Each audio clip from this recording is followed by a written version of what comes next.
Advance Happy New Year po sa inyong lahat at welcome back dito po sa ating munting channel Pinas News Review kung saan re-reviewin po natin ang mga mahalagang balita dito sa Pilipinas. Mga simpleng komento sa mga issue dito sa Pinas at eto nga mga karibin natin kapapasok lang. Matindi to. Castro nagulantang sa matinding utos ni VP Sara. Martin Congreso PBBM. Yan mga karibin natin ang ating aalamin. Mula po rito sa channel ni News PH, yan mga karibin natin nasa description po ang full video link ng balitang ito. Subscribe na po kayo. At kung bago ka pa lang at di pa po nakapag-subscribe sa ating munting channel, please don't forget to subscribe. At i-click na rin po ang bell notification para updated po kayo sa lahat ng ina-uploads nating reaction video. At ito na nga, sama-sama at sabay-sabay po natin pakinggan, panoorin at bigyan ng reaksyon ang balitang ito. Ito na po. Ayon po kay Representative Congresswoman Franska sa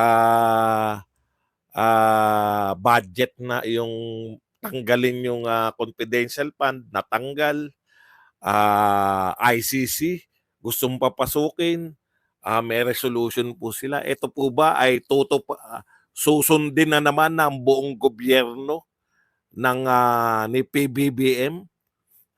Nagsalita na po yung prinsesa, si Franz Castro.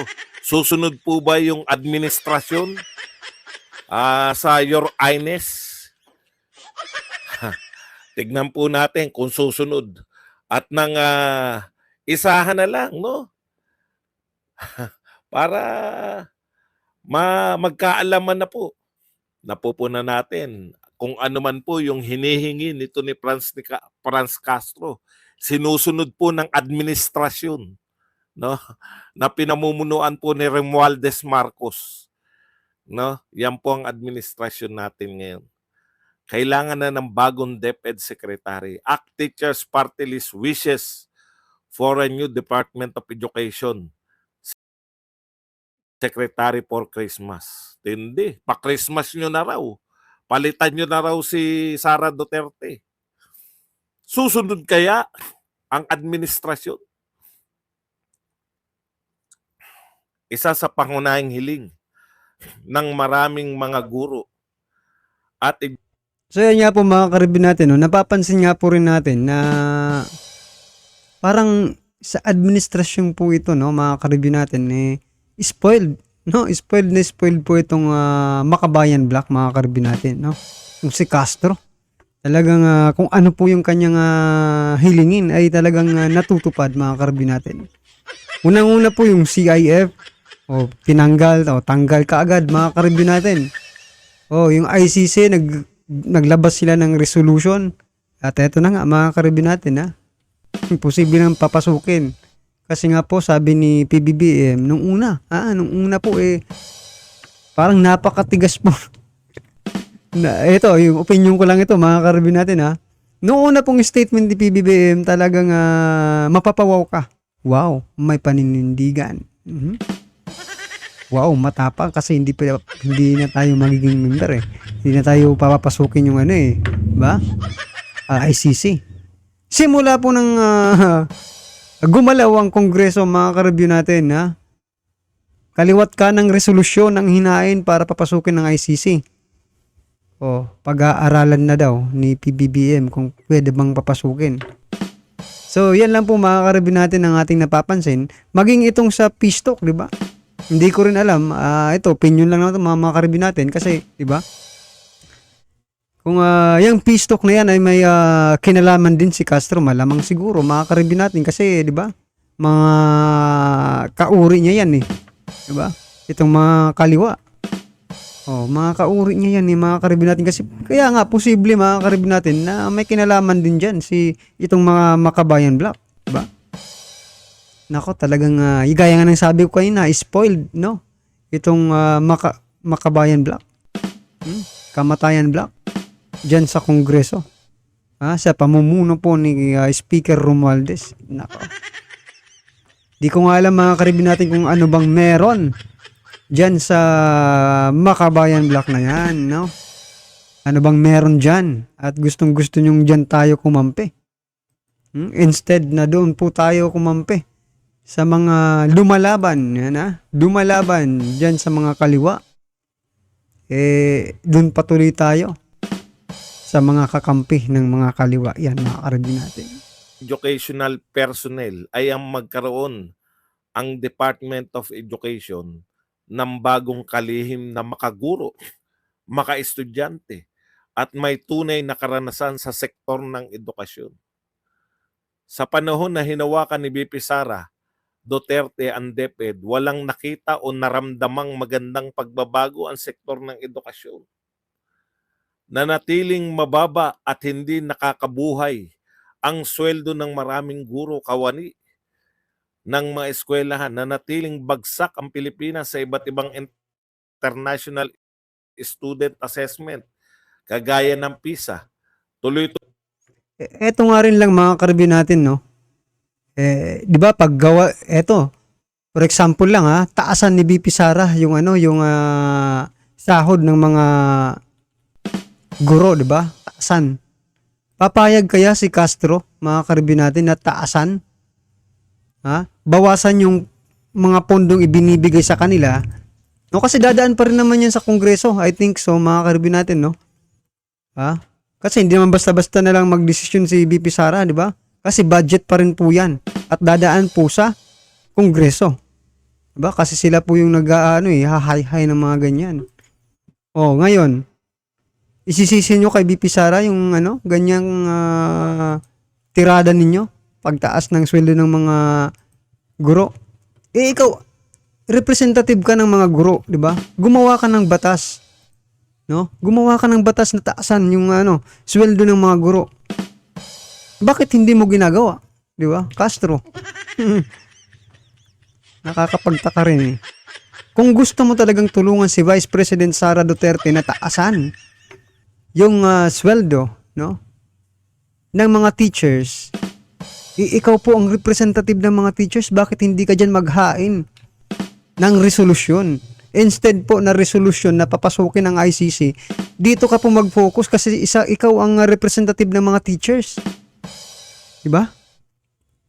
Maghain ka. Gawin mong 1 milyon ang buwan na sweldo ng teachers. Nasa sayo yan, Castro, kasi ikaw naman ang representative ng mga teachers. Diba? Alam niyo mga karibin natin, matutuwa po yung mga teachers kapag diba, tinaasan po o gumawa ng batas si Castro na taasan ang sweldo ng mga teachers. No? Malamang sa malamang ma-approve yan kasi kaalyado mo naman ngayon yung administrasyon. Di ba? At malamang sa malamang matutuwa sa iyo ang mga teachers, Castro. Diba? No, yan, bumalik sa iyo yung tinatanong mo kay BP Sara.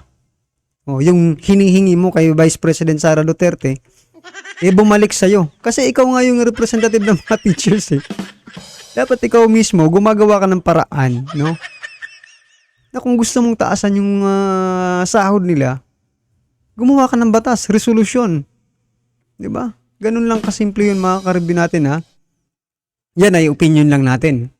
Baka pasok sa bangayan o baka gumalaw si Castro, yan, pasalamat tayo sa kanya. Kapag, diba, nakagawa siya ng batas. Historical po yan, mga karabin natin, pag nagawa ni Castro. tuloy rin ang pag-red tag at mga atake ng DepEd sa pamumuno ni Sara Duterte sa mga guro at kawani na nagpapahayag ng kanilang panawagan at interes. Yan po ang katwiran. Red tag na naman pala. Kaya pala gustong ipatanggal dahil nagre-red tag daw. Alam po ninyo, no? Yung pong sweldo ng mga teacher, nakakatawa, no? Pinupuna mo maliit ang sweldo ng mga teacher. Alam po ninyo, hindi trabaho ng DepEd Secretary yan. Sino ba DepEd Secretary ang ayaw na mataas yung sweldo ng mga teacher? Yung DepEd Secretary po ba ang nagpapasya ng sweldo ng mga teacher? Ano nga tayo, no? Balikan lang po natin, no? Hindi po ba yung DepEd Secretary siya po nanghihingi ng budget sa administrasyon? Diyan po sa inyo, sa Kongreso. Di ba nakaharap nyo na yung DepEd Secretary? No? Bakit mo inaangal yung pagtaas ng